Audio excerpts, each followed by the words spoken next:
राधे राधे मेरी प्यारी बहनों, राधे राधे मेरे प्यारे भाइयों, आप सभी का मेरे YouTube ब्लॉग में एक बार फिर से स्वागत है। मैं आ गई हूँ आपके साथ जुड़ने एक और जानकारी के साथ। तो चलिए आप लोगों को मैं बता देती हूँ कि मेरी आज की जानकारी है कि अजय एकादशी जो एकादशी होती है वो किन 3 औरतों को कभी नहीं करना चाहिए।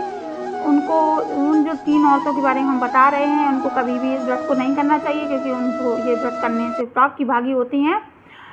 और चलिए अपने वीडियो को करते हैं शुरू। आज की जानकारी हम आपको बता दें, अजय एकादशी जो कि भादों के महीने के कृष्ण पक्ष की एकादशी को होता है, उसको हम जो अंधेरे पाक में होता है, कृष्ण पक्ष जो होता है वो अंधेरे पाक बोला जाता है, और जो उजाली रात होती है उसको शुक्ल पक्ष बोला जाता है। तो कृष्ण पक्ष में ये कि एकादशी होती है भादो महीने की, उसको हम अजय एकादशी कहते हैं। पुराणों के अनुसार मानता है कि हरिश्चंद्र जी ने जब अपनी सारी संपत्ति दान दे दी थी तो उनके पास कुछ भी नहीं बचा था, वो जंगलों में भटक रहे थे। तो एक साधु ने उनको सलाह दी थी कि यदि तुम अजय एकादशी का व्रत करोगे तो तुम्हारी खोई हुई संपत्ति तुमको वापस मिल जाएगी और विष्णु भगवान का आशीर्वाद तुम्हारे ऊपर सदा सदा के लिए हो जाएगा। तो हरिश्चंद्र जी ने अजय एकादशी के व्रत रखे और उनकी खोई हुई संपत्ति थी जो उन्होंने दान कर दी थी, वो सारी संपत्ति उनको दोबारा से भगवान की कृपा से मिल गई थी और उनका राजपाट था वो दोबारा से उनके घर में खुशियाल उनका जीवन खुशहाली से भर गया था।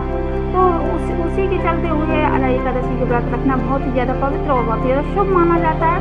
मेरी प्यारी बहनों, मैं आज आपको बता दूं कि ये 3 औरतें कौन 3 औरतें हैं, उनको इस व्रत को नहीं करना चाहिए।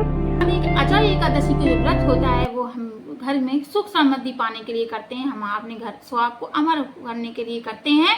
सौगले औरतें भी इस व्रत को कर सकती हैं और विधवाएं औरतें भी इस व्रत को कर सकती हैं। जो औरतें इस व्रत को नहीं कर सकती हैं वो 3 औरतें हैं। अब आपको बताने वाली हैं कि उन 3 औरतों में कौन कौन सी औरतें शामिल हैं। तो नंबर पहला है कि तलाकशुदा औरतें की। जो औरतें क्रोध के कारण जिनका रिश्ता खराब हो जाता है, टूट जाता है, आपस में रिश्ते खराब करके वो लोग तलाक कर बैठती हैं, उन औरतों को एकादशी का व्रत बिल्कुल भी नहीं करना चाहिए। उनको वो व्रत से पुण्य की भागी नहीं बल्कि पाप की भागी बनती है। उनके लिए बिल्कुल निषेध है, क्योंकि वो औरतें ना ही विधवाओं में शामिल है ना ही वो सौगल औरतों में शामिल है। तो उन लोगों को ना पाप ही मिलेगा, पुण्य की उनकी कोई प्राप्ति उन्हें नहीं मिलेगी। तो एकादशी के व्रत बहुत सोच समझ के ही करें। तलाकशुदा औरतें बिल्कुल भी इस व्रत को ना करें।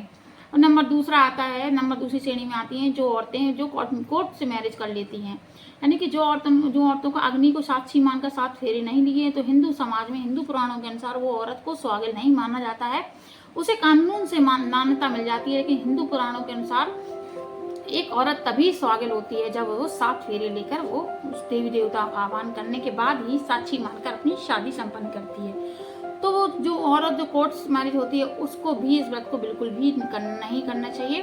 वो भी इस व्रत का पुण्य नहीं मिलेगा, उसको भी पाप ही मिलेगा, वो भी पाप की भागी बनेगी। इसलिए उस औरत को भी इस व्रत को नहीं करना चाहिए। और नंबर तीसरा है, जो औरतें मासिक धर्म जिन औरतों को होता है वो औरतें भी एकादशी का व्रत बिल्कुल भी ना करें। उन औरतों के लिए भी एकादशी का व्रत निषेध है। तो अगर व्रत के बीच में अगर आपको ऐसा हो रहा है, इमरजेंसी आ गई है, तो बात अलग है। तो भी आप भगवान के मंदिर में नहीं जाएंगे, भगवान को स्पर्श नहीं करेंगे और सामान को भी नहीं छुएंगे। बस दूर बैठ के भगवान का मनन करेंगे और इस व्रत को संपूर्ण करेंगे। व्रत लेकर पूरा 24 घंटे का व्रत करने के बाद दूसरे दिन ही पालन करेंगे इस व्रत का, और बीच में व्रत खोलने की कोई भी आवश्यकता नहीं है। तो आप लोगों को हमने बता दिया कि ये 3 तरह की औरतों को, इन 3 तरह की औरतों को बिल्कुल भी एकादशी का व्रत नहीं करना चाहिए। बिल्कुल इन लोगों को व्रत करने से इनका व्रत का कोई भी फल नहीं मिलता है, इनका व्रत निष्फल हो जाता है। इसलिए इन 3 औरतों को कभी भी व्रत नहीं रहना चाहिए। आप लोगों को मेरी बात कैसी लगी? तो आप लोगों को आज हमने बता ही दिया है कि मेरी प्यारी दोस्त, मेरी प्यारी बहनों, और व्रत का जो शुभ मुहूर्त है हमने आपको बताया है कि 28 तारीख की रात में 1 बजे से व्रत शुरू हो जाएगा, यानी कि आज 28 अगस्त 2024 की रात में 1 बजे से व्रत आ जाएगा और 29 अगस्त की रात 1 बजे तक, आधी रात जो रात में मध्यरात्रि होती है, 1 बजे तक इस व्रत की समाप्ति हो गई और 30 अगस्त को हम इसका पालन कर लेंगे। ये व्रत निर्जला रखा जाता है, जैसी श्रद्धा हो वैसा हम कर सकते हैं, निर्जला भी रख सकते हैं और बिना अन्न खाए रह सकते हैं। एकादशी के दिन चावल खाना बिल्कुल भी निषेध है, चावल का सेवन बिल्कुल भी ना करें। एक दिन पहले से लेके एक दिन 24 घंटे के बाद ही चावल का सेवन कर सकते हैं और ना ही चावल को स्पर्श करना चाहिए। आप लोगों को सुबह सुबह उठने के बाद स्नान ध्यान करने के बाद सूर्य देवता को जल देने के बाद हम लोग विष्णु जी को स्थापित करेंगे। विष्णु जी की स्थापित की मतलब हम आपको बता दें, विष्णु जी की अगर आपके पास फोटो है तो ठीक है, नहीं तो हम लड्डू गोपाल का प्रतिरूप रख लेंगे और उसी में विष्णु जी का आह्वान करेंगे। विष्णु जी का ही अवतार है लड्डू गोपाल, तो इसलिए हम लड्डू गोपाल की ही इस दिन पूजा करते हैं। तो क्या करेंगे, लड्डू गोपाल को स्थापना करने के बाद उनको जल आदि चढ़ाने के बाद स्नान आदि भोग लगा देंगे, आरती कर देंगे। उसके बाद व्रत का संकल्प लेने के बाद 24 घंटे तक ब्रह्मचर्य का पालन करते हुए, मांस मदिरा ना छूते हुए, मांस मदिरा का सेवन न करते हुए, चावल का भी सेवन न करें। बस फल फलाहार हम लोग कर सकते हैं और बाकी कुछ नहीं कर सकते। 24 घंटे के बाद ही हम जो कुछ खाएंगे वो खाएंगे।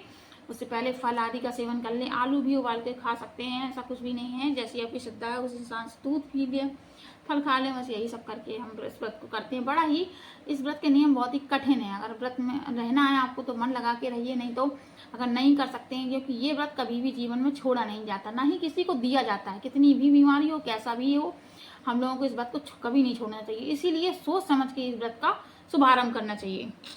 कई लोग ये सवाल भी करते हैं कि ये औरतें, विधवा औरतें ये व्रत कर सकती हैं, तो हाँ बिल्कुल कर सकती हैं। विधवा औरतें भी इस व्रत को कर सकती हैं, सुहागिन औरतें भी कर सकती हैं। सबका अपना अपना व्रत रहने का एक अलग ही ध्येय है, अलग ही लक्ष्य है, इसलिए सारी औरतें कर सकते। बस ये 3 तरह की औरतें को छोड़कर हम सभी लोग व्रत कर सकते हैं। हाँ, जो औरतें एकादशी के दिन व्रत नहीं कर सकती हैं वो इतना तो कर ही सकती हैं कि मंदिर में विष्णु भगवान की जो मंदिर में पूजा हो रही है, आरती हो रही है, उसकी कथा को सुन सकते हैं, आरती कर सकते हैं और जयकारा लगा सकते हैं, पैर छू सकते हैं, उनसे कामना कर सकते हैं सुख समृद्धि की। ऐसा नहीं है, विष्णु जी जो व्रत नहीं रहती उनको भी वरदान देते हैं, उनसे भी खुश रहते हैं। तो हम इतना तो कर ही सकते हैं। व्रत नहीं रह रहे हैं तो इतना करना भी शुभ माना जाता है।